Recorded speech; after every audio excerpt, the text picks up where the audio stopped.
Hello, I'm Erik Robey. And I'm Karla Schaffer, and this is Anne Arundel County Week in Review. Making headlines this week.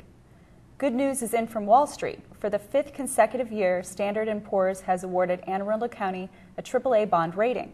This is the highest rating a municipality can get.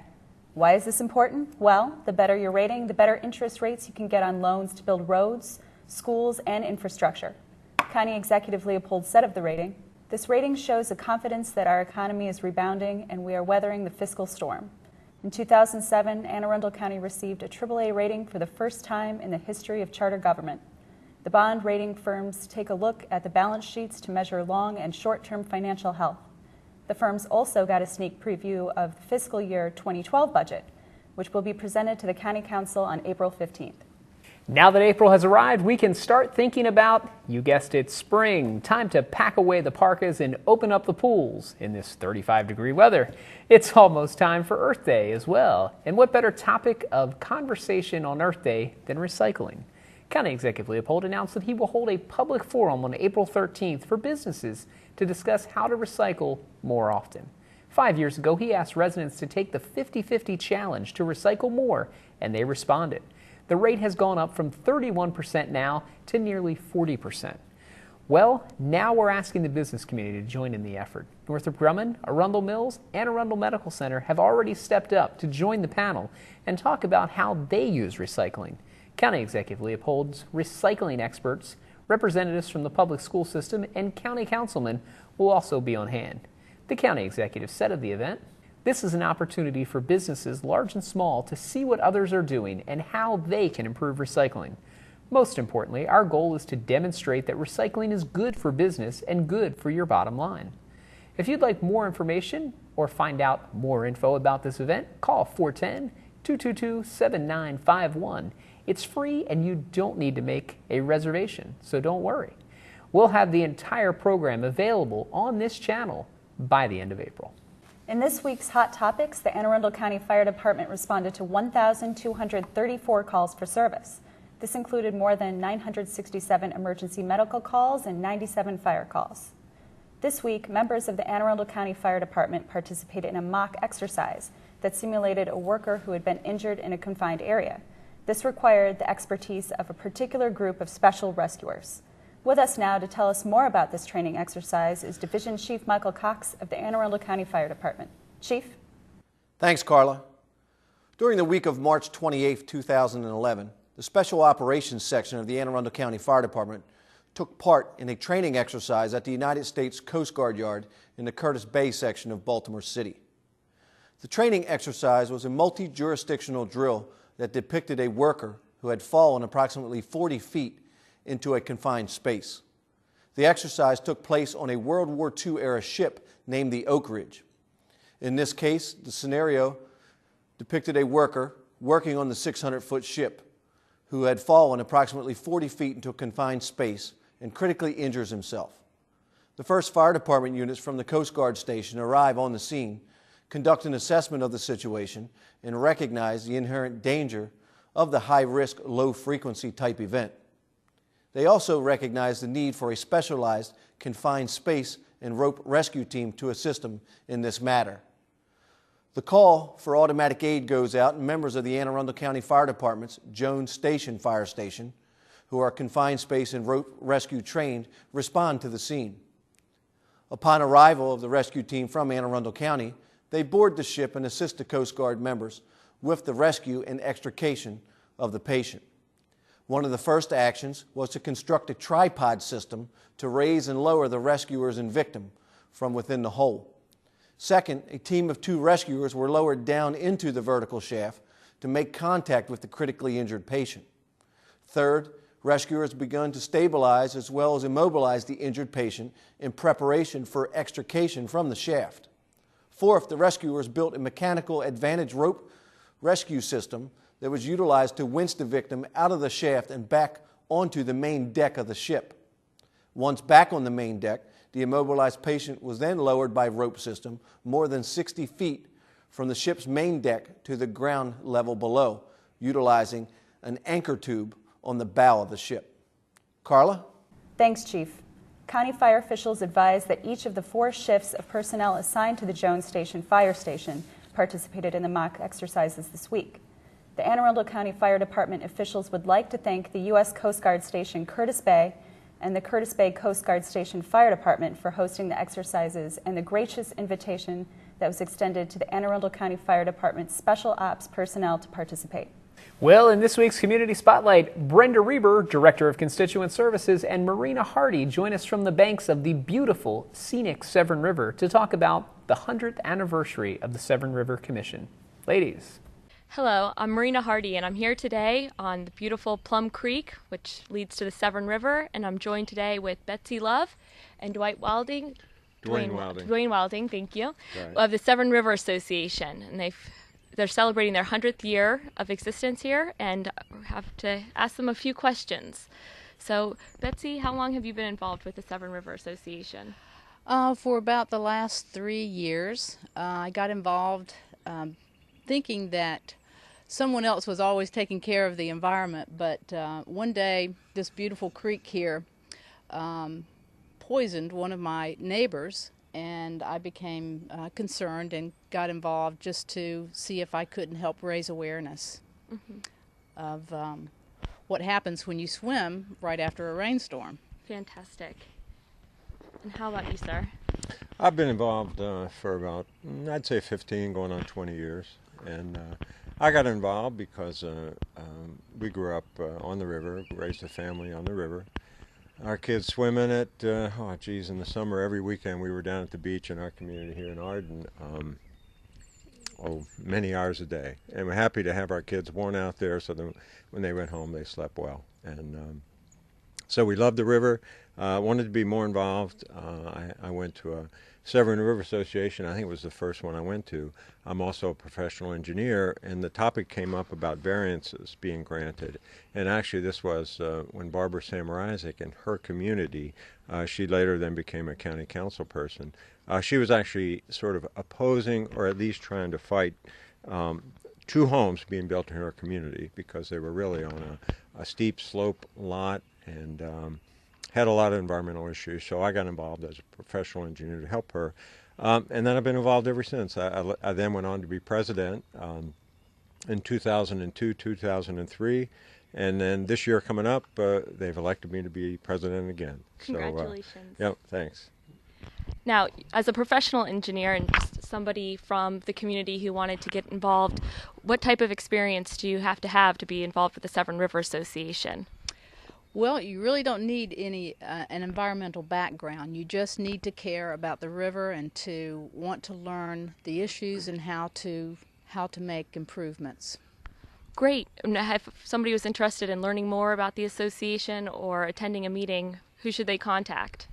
Well, they can contact our website. The best place to go is to our website. That's severnriver.org. And we have meetings every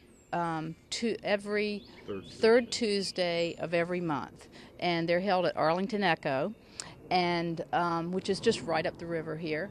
It's a beautiful area, and we have the meetings are educational in nature, and they're also business oriented. So you get to learn a lot about the issues and what you can do to make a difference.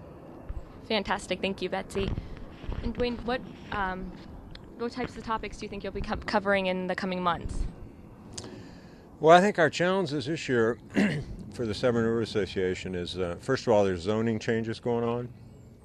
And fortunately for the past couple months, there's been a land use committee with SRA formed to look at the zoning changes and how they may impact some of the environmental concerns and land use, stormwater runoff, and so forth in the Severn River watershed. So that's probably going to be our focus through the summer. And the other thing that's going on in Maryland and actually in all the Chesapeake Bay states is the implementation of the Bay pollution diet, the TMDL. Anne Arundel County was one of the, I think, 2 pilot counties that actually participated in doing a pilot watershed implementation plan. So I sat through a presentation about 2 weeks ago from Ron Bowen, Director of Public Works, Anne Arundel County, presenting that. The county's done a great job. They've essentially going to have to manage stormwater, septics, wastewater treatment. But for us in the Severn River watershed, it's going to be stormwater management, some stream restoration, and then septic. So that's probably going to be our other focus of the year, is trying to work with the county to do what we can to help them implement the watershed implementation plan. Fantastic, thank you. And celebrating the 100th anniversary, can you tell me a little bit more about the history of the Severn River Association? Well, I'm going to let Betsy chime in on that, but let me just start by saying we were formed in 1911, and at that time there were probably just a few formal communities along the Severn River watershed. Just to date that, that was when the Model T was first brought out, and probably at that time sold for about $700. So you can imagine the issues then and the issues today are far different.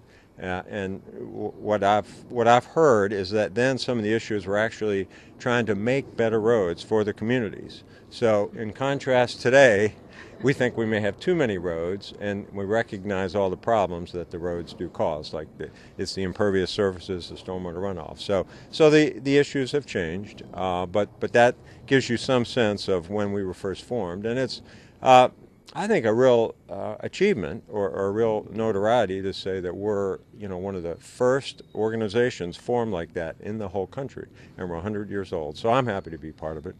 Betsy, put your perspective on that. Okay, well, we're going to celebrate our 100th anniversary in grand style.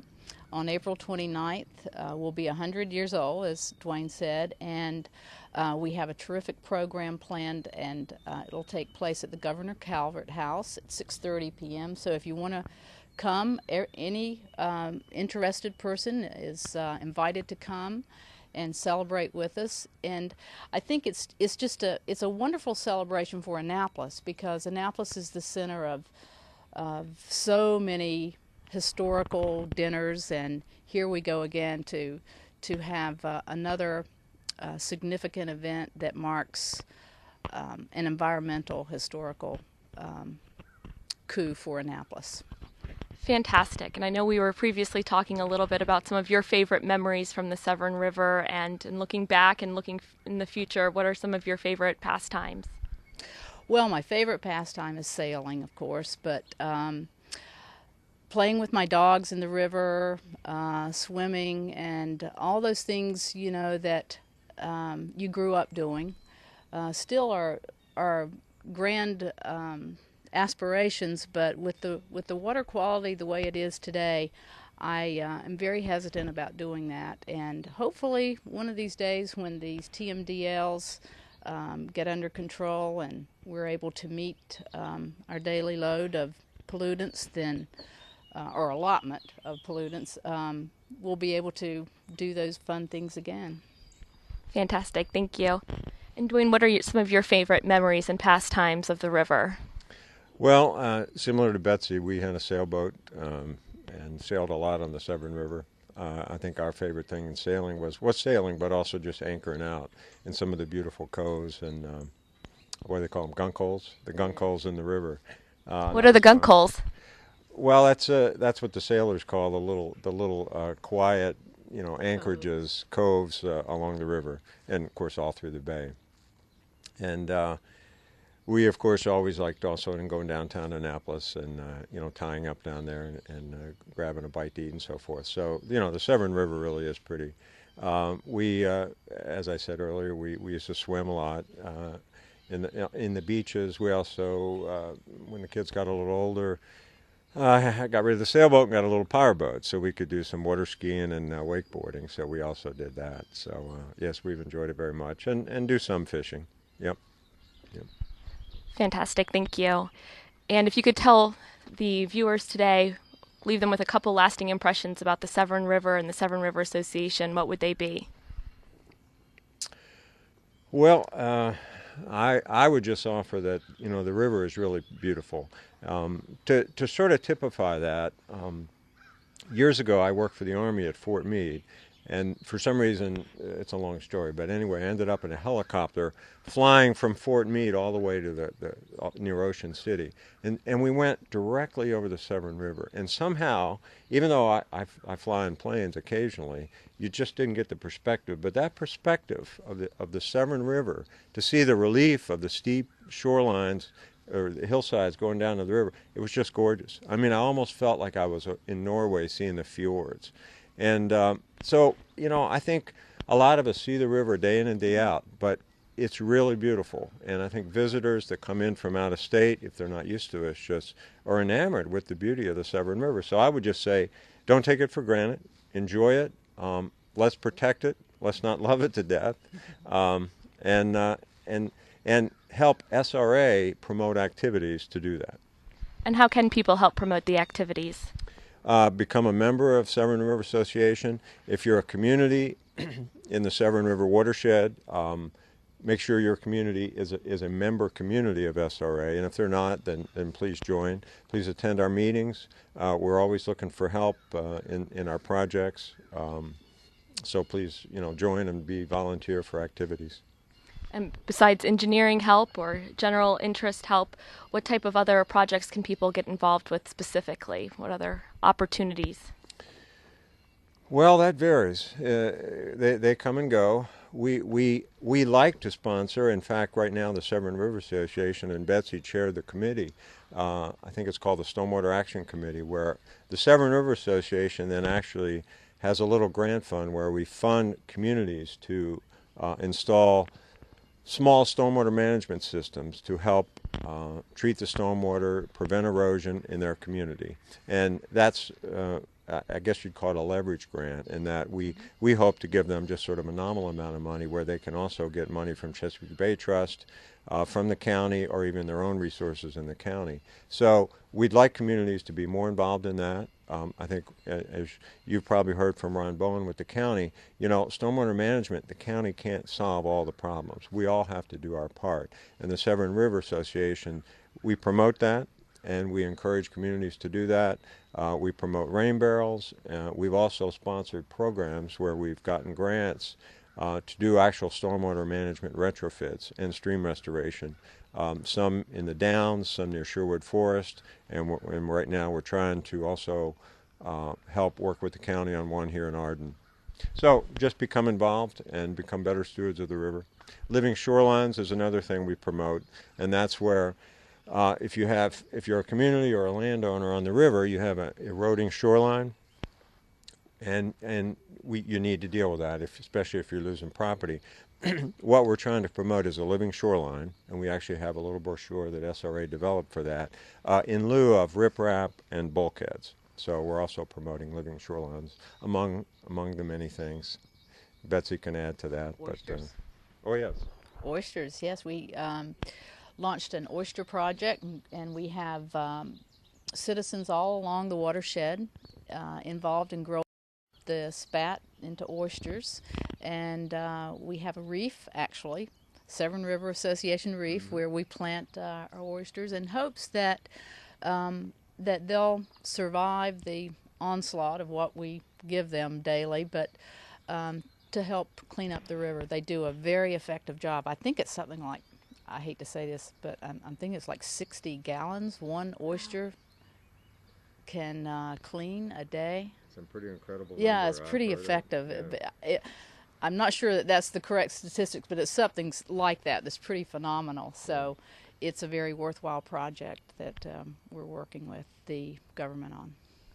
Fantastic. And Betsy, we were talking about stormwater management and what individuals can do, and I'm noticing your rain barrel off to the side of your home. Yes. Can you tell us a little bit more of why you think that's a good idea and what you're hoping to accomplish? Well, the greatest problem our river has is stormwater, and if we can take the water that runs off of our roofs and slow it down and capture it and use it to, at a later date when we don't have so much rain, to water our plants in our gardens, it really helps. If each and every one of us do that, it can really cut back on the amount of stormwater runoff that we have along the river.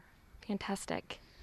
It conserves a little water too. Yes, We have it 3 does. rain barrels at our house, and yeah, we use it for watering our plants, for watering, giving the dogs some water outside. It's a wonderful thing. Yep. And you can get rain barrels at Arlington Echo anytime, so. it's a good thing. Fantastic. Well, thank you so much, Betsy and Dwayne, and thank you for all you do for the Severn River Association. And that's it for us today. Now back to you, Erik. Thank you. The Severn River Commission really makes a difference in our community. They also fight to keep our waterways beautiful. Well, there is more Week in Review to come. Take a look at the community events calendar for what's happening around the county. Stay with us. We'll be right back.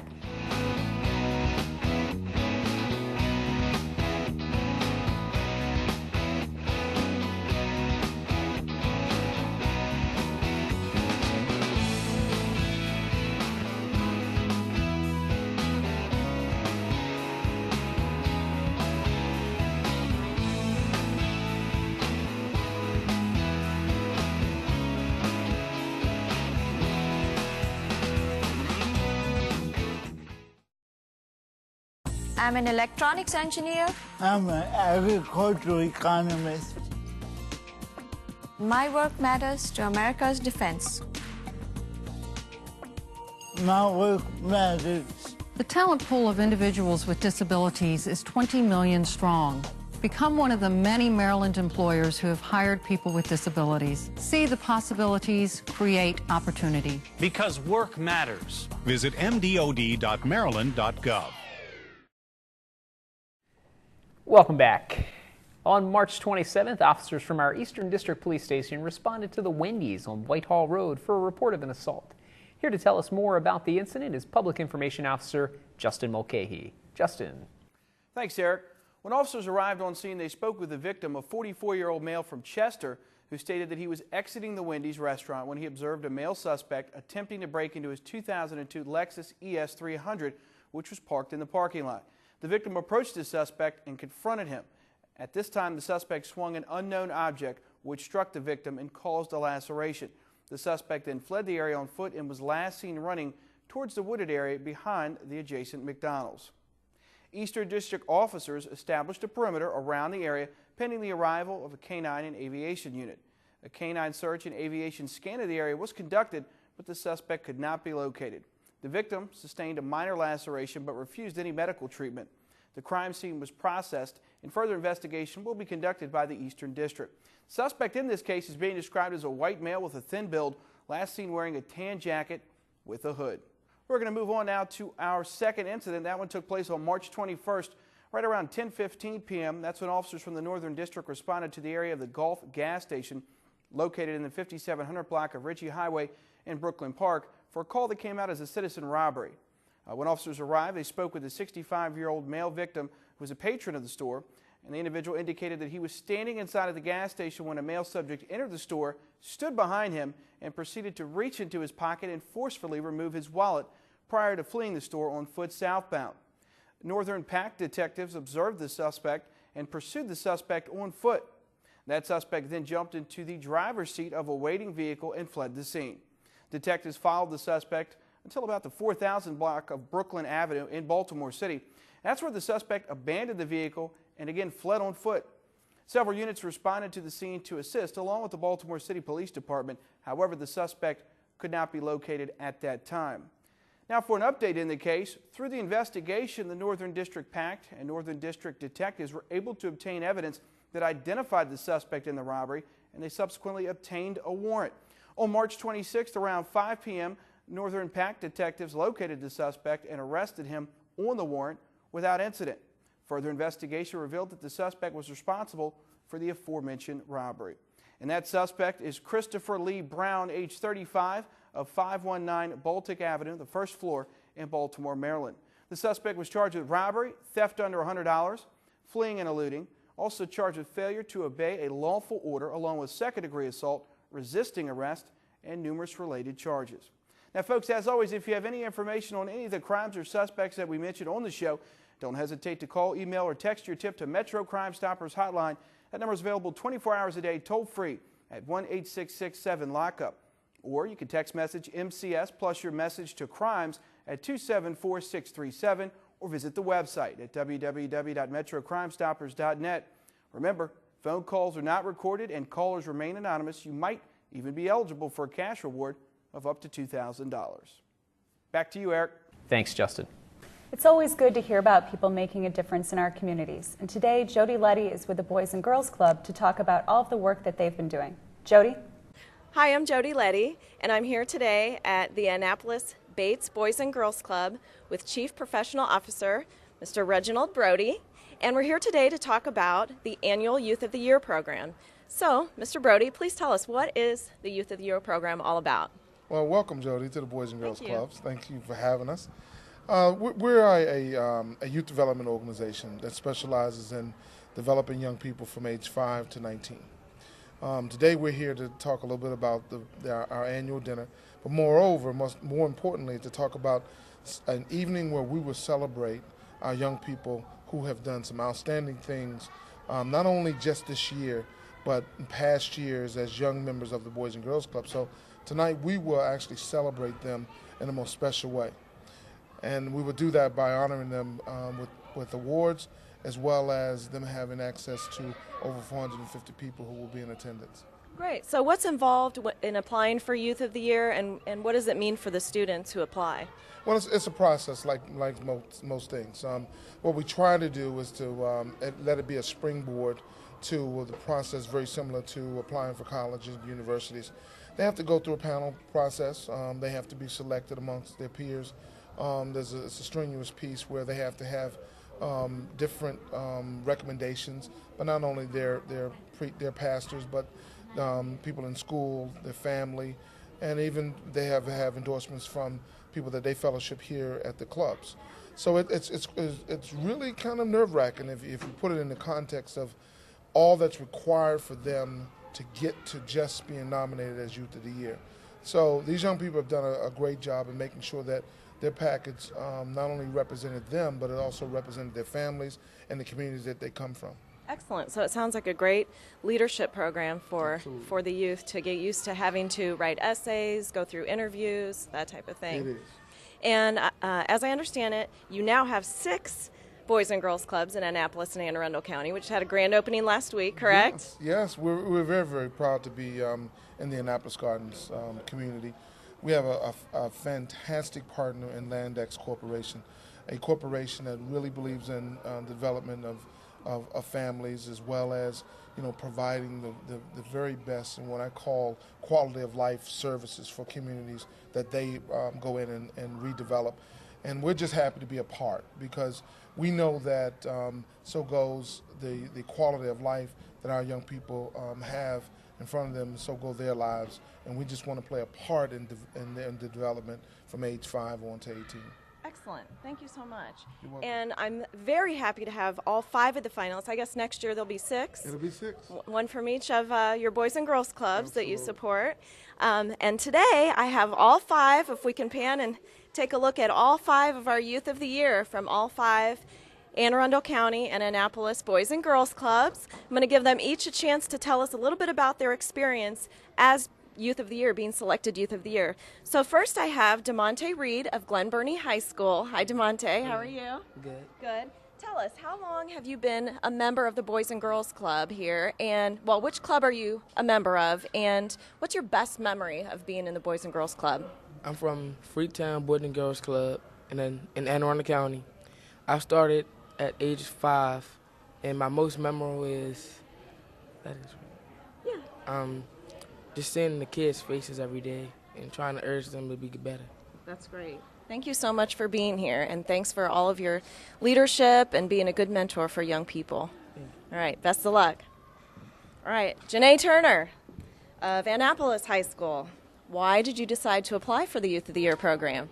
I decided to apply for the Youth of the Year program because it was a challenge. 9 essays are a lot, and I really don't even have the patience to write 2, but it was a good challenge.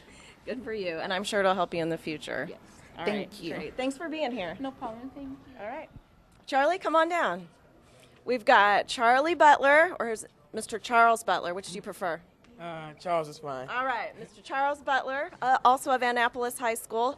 Mr. Butler, this is your second year being selected Youth of the Year for your club. Tell us about your club, and what has the experience being named Youth of the Year twice in a row meant to you?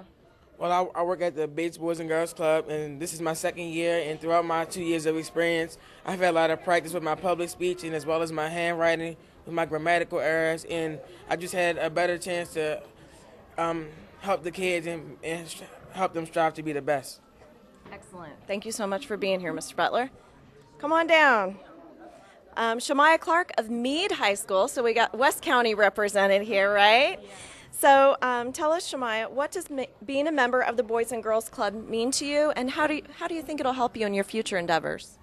Well, I work at Meade Village Boys and Girls Club, and I think being a staff member means like you care about others instead of yourself. You make sure you put other people first instead of yourself, and like you give 100% accuracy to help that person out whenever they need help. And it affects you in the future because you could lead advice or give advice to younger people who wants to, become a Boys and Girls Club member and, be a successful person in their life. Excellent. So are you a senior this year? No, I'm a sophomore. Okay, you're a sophomore? Yes. So do you have any prospective colleges? I know it's early. That you're looking for? I'm not really, but I know that I want to go to the National Guard and become an RN in the Army. Excellent. Well, thank you so much. Look forward to your service. And last but certainly not least, come on over, Omar White, who was just named, if you've been reading the paper, was just named Maryland's Youth of the Year. He is our winner this year and has already been named Maryland's Youth of the Year. So Omar, also of Annapolis High, first of all, congratulations. What an absolute honor. I'm very proud of you, and I'm sure you're proud of yourself. Tell us about your next steps. What does this mean for you, being named Maryland Youth of the Year? Being named the Youth of the Year of the state was a great accomplishment for me. And to me, it just means expanding my reach and being able to inspire more people than I was before, and just being able to get the message out that everyone's great in their own way. So it's a proud honor, and I thank you for thanks for being here. And so what's the next step in the competition? The next step is regionals. Hopefully I'll win there. I'm preparing for it now, so all I can do is give my best, and hopefully they like me. So. And when is the regionals? The regionals is in late April, early May. So I'm preparing now, trying to get one step ahead, so I'll be knocking them out of the water, hopefully. All right, excellent. Thank you so much. So proud of you, Mr. White. So on behalf of Mr. Leopold, County Executive, I have executive citations for each of you. If you could all come on over here. Thank you so much for being outstanding leaders and role models for the youth in Anne Arundel County. I'm going to have you hold this for me, Omar. Hold this up. I have one for each. It's an executive citation. The citizens of Anne Arundel County salute Omar and the other Youth of the Year in recognition of your participation in the Youth of the Year program of the Boys and Girls Clubs of America. Your outstanding dedication and service to the club play a vital role in our communities and enhance the quality of life for you and the citizens of Anne Arundel County. So on behalf of County Executive Leopold, we extend to you our sincere congratulations and best wishes for all your future endeavors. Thank you guys so much for being here. Thank you. Look forward to seeing you at the Youth of the Year dinner banquet and hearing your speeches. And speaking of that, Mr. Brody, come on back over here. I understand on March 23rd you have your annual Youth of the Year banquet dinner, which has always been a success, and this year even more than ever, you're already sold out. We are, and we're very excited about that. Excellent. It says a lot about what we've been able to do, and moreover, it really speaks to the number of supporters that we have here in Annapolis and Anne Arundel that help us do what we do. And I'm so proud of those partnerships, and us selling out is an example of that. Great. And moreover, I want to say one thing, and it would be really remiss in my duty if I didn't do this. I want to thank you so much for all that you've done for the Boys and Girls Club. Oh, thanks. And particularly, and please tell the county executive how much we appreciate all his support. Sure, I will. Thank you so much. Now, I know there are ways you can support the Boys and Girls Club, as I do as a personal volunteer. If people want to help, even though your event is already sold out, I know this event is also a fundraiser for your summer camps. Yes, it is. How can people help out even though the actual event is sold out for attendance? Well, we're asking our supporters to also help us send the kid to camp who otherwise wouldn't have an opportunity to go to some of our summer camps. Our summer camp is only $185 for 7 weeks, And a contribution of that kind will help those young people have a bright and kind of a forward-thinking summer for our young people. So it's very, very important to have those young people doing something tangible during the 8 weeks while they're out of school. So it's 8 weeks long? It's 8 weeks long. Okay, 8 weeks long. We're talking all day, breakfast, lunch, activities. Lunch, activities, field trips, fellowship, you name it. All right. But it's our young people are different after the summer because they've had something to do and not have to figure out to create recreation for themselves. Okay, so if you want to sponsor a kid for summer camp for only $185, you can go to, what's the website? www.bgcaa.com. You can also call our number on our various clubs. The flagship here is 410-263-2542. All right, great. Thank you, Mr. Robey. You're welcome. You do a great job here, and I'm very proud to be a part of it. Well, thank you so much. All right. For Anne Arundel County's Week in Review, I'm Jody Letty. Thanks, Jody. It's great to see so many people active in the community. Well, in this week's Recreation and Parks Spotlight, Carolyn Ryan is back again, and this time she's at Crofton Woods Elementary School to talk about the Kids in Motion program. Sounds like my house every night. Carolyn? Thanks, Erik. We're here at Crofton Woods Elementary School with the very popular Kids in Motion program. I've got Debbie Halley here. She's the instructor of Kids in Motion. Thanks for being with us. Thank you for having me. Absolutely. Thanks for coming. Yes. Well, tell us a little bit about the Kids in Motion program. It's an after-school program. They come right after school, so nobody has to go home. I'm here when they get excused from their classroom. It's a combination of well, as you can see, parachute games, fitness games, indoor versions of outdoor games, just whatever suits me that day or whatever I feel like doing that particular day. Just they're moving for an hour, basically. Great. Now, what ages is the program geared for? First through third. First through third grade. Mm-hmm. Okay. And typically you have a large group of kids. They kind of just play inside. Always inside. We can't go outside. Okay. It's always inside, yeah. And this is the biggest group I've ever had here at Crofton Woods. At Linthicum, we go 20, 21 sometimes. Linthicum Elementary. So. Okay, so you do have another site. Mm-hmm. At Linthicum Elementary on Fridays. And the program has just started for the spring session just this week. Yes, it has. Mm-hmm. For 6 weeks. Very good. So. Well, thank you very much for being on the program. Looks like they're having a fun time. They're having a great time. They always do. They always do. Great. Thanks for having me. Back to you in the studio. Thanks, Carolyn. Well, we talked about some good stories, but unfortunately we've got some bad stories to talk about, Karla, and we'll just end it on this. All right. This will be the last episode for Week in Review. I'm just going to spring it on everybody right now. Nobody told me this. I wasn't prepared. prepared. I just, I felt like the best way to break news to somebody is right on the air. In front of everybody? No time to think about this? Figure out what I'm going to do with my life after Week in Review? Nope, this is it. But today is... April Fool's Day! Ha ha ha! Yeah, like that had anybody going. But April Fool's Day, it's one of these interesting times of year. Any good stories from you, maybe from your childhood or recently when somebody got you good on an April Fool's joke? It's a fun holiday. Is it a holiday? Yeah, I think it counts. Counts. All right, April Fool's Day is a holiday. Do we get off work? No. Okay. Unfortunately, the county doesn't recognize April Fool's Day, but I always think the best pranks are the ones that could potentially be true, because I think if you shoot too far, then no one's going to believe you. Yes. What about you? Any good pranks? No, there have been a couple. I'd say the best one is I listen to a news talk station a lot of times on the way into work, and I've got it on one Friday, and maybe on the Friday, maybe it was a Wednesday or Thursday.